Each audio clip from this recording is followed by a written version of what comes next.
Daddy, Tamu.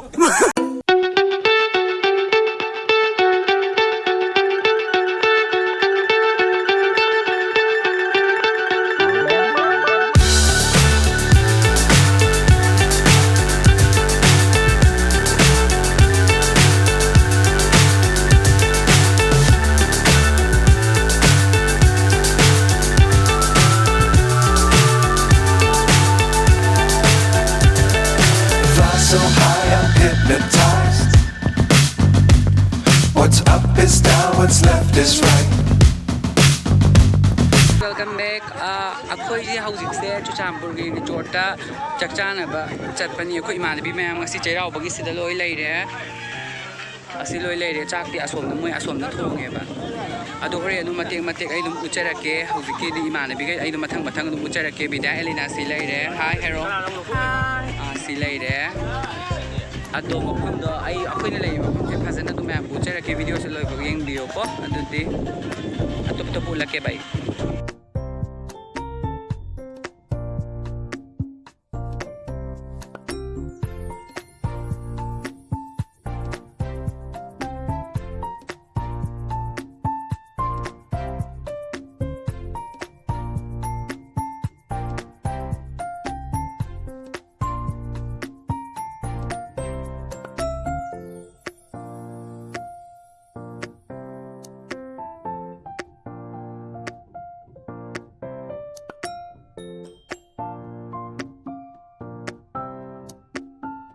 Koi se hauji yaure sini moi gi Cheiraoba gi resort hai se mayam slak piyo hori enjoy to busu ucherake adu sidai sida ai gi imanabi sing sida loi leire mayam hai hai ro asi kaino saba nate ko koi angur kai ka chabani hai hai ro sana si leire bhumika si leire adigi vidya elina si leire adigi koi gi dadam si leire adigi ai ta zamuna si leire hai hai ro baby si leire adigi sida leire se dialogue adu khata nate loi ba hai ro loi ba How are you to find out? Hi everything. stem leire si leire si loi leire khai imanabi khai adu moi khara ma asom da loi leina gari adu adu ucherake mathang loi ucherake how to explain mayam kaino da leire sing ma pan da leire tu hi ro ai imanabi ma'am hi ro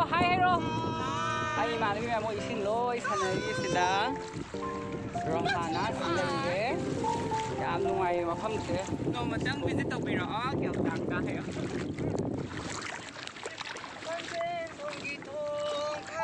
yeah sau sai dai sai bin sai nang loi chu le mà khăn lôi chuột này hả? Cái này tầm nó chỉ số bao wow rồi nó. Khôi ta gì ngasi ngã đang thì sâu làng liếp tới đi bên này mà này biết. Alo hai lại cũng nằm xe ra kia mẹ.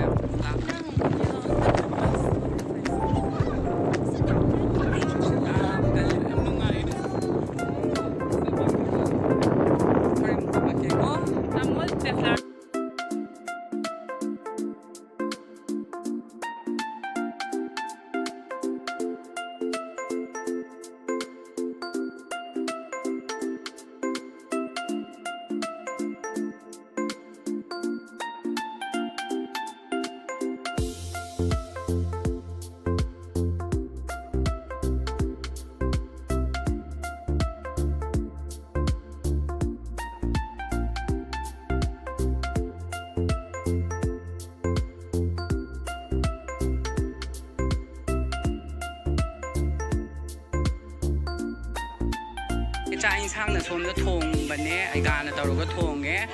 ado Cheiraoba mayam moi sida kitchen gi di som do ina sumai na pi e ba ko ha bi paisa moi lu pacha men khai lauraga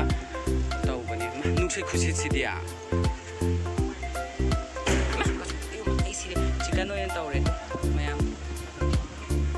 mafam se am phazaye mayam slak piyo am phazaye mafam se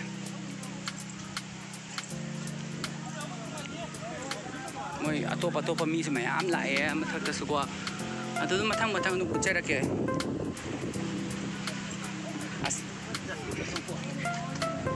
ꯏꯃꯥꯟꯅꯕꯤꯈꯩ ꯁꯤꯗ ꯂꯣꯏ ꯂꯩꯔꯦ ꯏꯃꯥꯟꯅꯕꯤ ꯔꯣꯍꯥꯟꯅ ꯍꯥꯏ ꯍꯥꯏꯔꯣ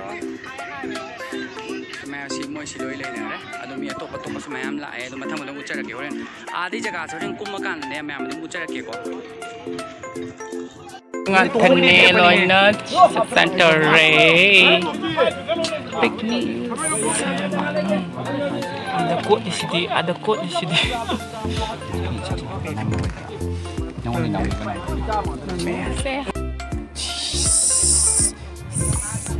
hello ꯒꯧꯔ happy ꯒꯧꯔ ꯆꯩꯔꯥꯎꯕ ꯍꯥꯏꯁꯦ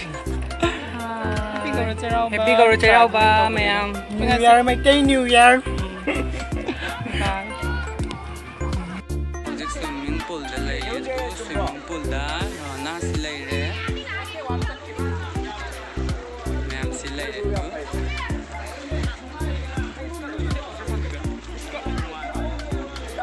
ꯑꯗꯩꯗꯤꯁꯨ photo ꯀꯟꯅ ꯅꯝꯃꯤ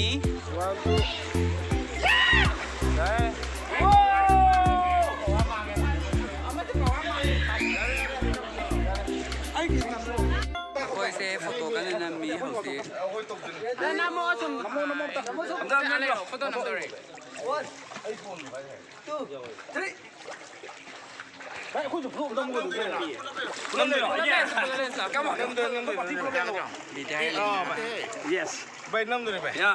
ꯍꯧꯖꯤꯛꯁꯦ boat ꯇꯣꯡꯗꯨꯒꯤ ꯇꯧꯔꯤ ꯑꯩꯈꯣꯏꯁꯦ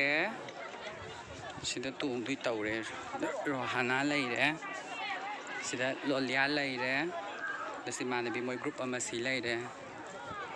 ꯏꯃꯥ ꯇꯨꯔꯦ ꯃꯣꯏꯁꯤ ꯒ꯭ꯔꯨꯞ ꯑꯃ ꯂꯩꯔꯦ ꯕꯣꯠ ꯇꯣꯡꯗꯨꯒꯤ ꯉꯥꯛꯇꯅꯤ ꯁꯤ ꯃꯌꯥꯝꯁꯤ ꯑꯥꯗ ꯒ꯭ꯔꯨꯞ ꯑꯃ ꯆꯠꯈꯔꯦ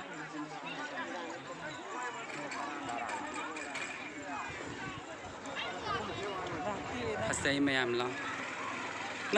ꯀꯩ ꯆꯥꯟꯅꯔꯤꯒꯦ ꯑꯄꯤꯛꯄꯁꯤ ꯃꯃꯥꯡ ꯊꯛꯑꯣ ꯔꯣꯖꯤ ꯅꯪ ꯃꯅꯤꯡ ꯊꯛꯑꯣ ꯑꯗꯨꯗꯅꯦ ꯃꯊꯪ ꯄꯣꯛꯗ ꯅꯪ ꯐꯖꯕ ꯄꯣꯛꯅꯤꯡꯉꯥꯏꯅꯤ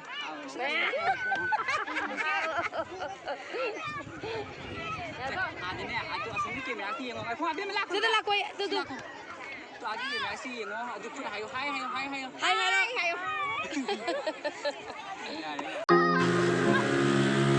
ꯕꯣꯠ ꯀꯟꯅ ꯇꯣꯡꯉꯦ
ꯁꯤꯅ ꯑꯩꯈꯣꯏ ꯃꯊꯪ ꯇ꯭ꯔꯤꯞꯀꯤ ꯀꯥꯡꯕꯨꯅꯤ ꯁꯤꯅ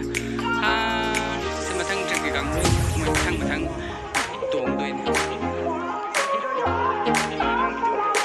ꯑꯩꯁꯦ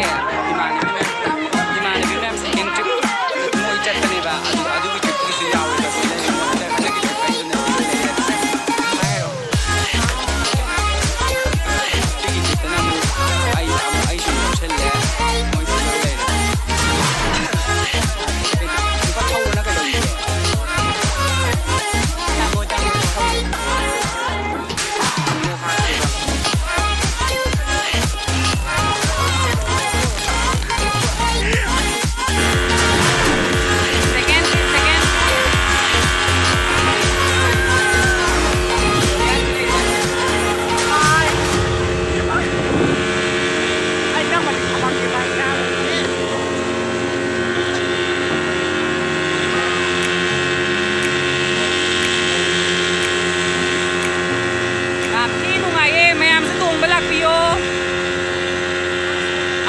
ꯃꯉꯥꯁꯤꯗ 500ꯅꯦꯕ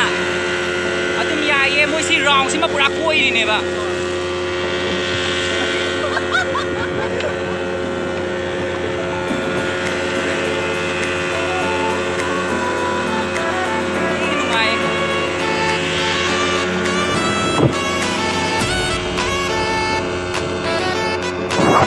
ꯑꯗꯨ ꯃꯣꯏꯒꯤꯁꯦ ꯀꯩꯅꯣꯗꯤ ꯇꯧꯏꯀꯣ ꯂꯝꯕꯤꯗꯤ ꯈꯔ ꯐꯠꯇꯦꯀꯣ ꯖꯥꯀꯦꯠ ꯌꯥꯝ ꯂꯩꯌꯦꯕ ꯂꯝꯕꯤꯗꯤ ꯈꯔ ꯐꯠꯇꯦꯀꯣ ꯃꯣꯏꯁꯦ ꯖꯥꯀꯦꯠ ꯌꯥꯝ ꯂꯩꯌꯦ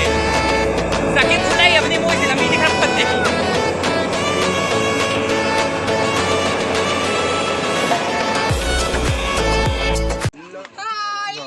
Hi everything. How are you to find out? Bye bye. Ngasigi vlog yan. ꯑꯩꯈꯣꯏꯗ ꯍꯧꯖꯤꯛ ꯆꯠꯄ ꯍꯜꯂꯦ ꯀꯣꯐꯤ ꯊꯛꯐꯝꯗ ꯂꯩꯔꯦ ꯏꯃꯥꯟꯅꯕꯤ ꯃꯌꯥꯝ ꯁꯥ ꯃꯌꯥꯝ ꯂꯧꯁꯤꯜꯂꯛꯏꯁꯤꯗꯤ ꯁꯤꯗ ꯕꯤꯗ꯭ꯌꯥ ꯑꯦꯂꯤꯅꯥ ꯂꯩꯔꯦ ꯃꯊꯪ ꯑꯩꯈꯣꯏꯒꯤ ꯖꯣꯟ ꯍꯦꯃꯥꯝ ꯂꯩꯔꯦ ꯃꯊꯪ ꯑꯩꯒꯤ ꯏꯇꯥ ꯖꯥꯃꯨꯟꯅꯥ ꯍꯥꯏ ꯇꯧꯔꯣ ꯑꯗꯩ ꯚꯨꯃꯤꯀꯥ